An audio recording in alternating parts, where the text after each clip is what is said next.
Sashe na biyu na huɗuba a kan dutse ya kwatanta yadda ya kamata almajiran Yesu su yi amfani da albarkar sashe na farko.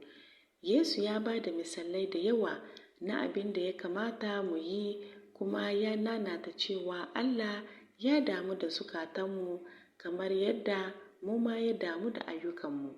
Alal misali, ya ce mu yi addu'a, amma mu yi ta a asirce, ba a fili kowa ya gani ba. Yesu ba yana cewa ba za mu taɓa yin addu'a a fili ba, amma abin nufi shine cewa idan abin da ya motsa mu yi addu'a shine wasu su gan mu kuma su yi tsammanin mu nagari ne ko masu adalci, hakan ba daidai ba ne. Ya kamata abin da ya motsa mu ya kasance mu kusanci Allah.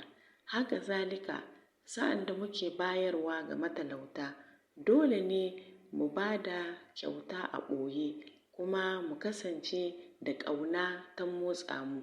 Idan muka tabbata mun sanar da mutane cewa muna bayarwa domin muna son mutane su ɗauka cewa mu masu ƙarimci ne ko masu tsarki, hakan ba daidai ba ne, kuma ba za mu sami lada na sama ba. Sa'an da muke azumi, bai kamata mu nuna shi sosai ba, amma ya kamata mu yi azumi a asirce. Abin da zai motsa mu ya zama mu kusanci Allah, ba don mu burge wasu ba.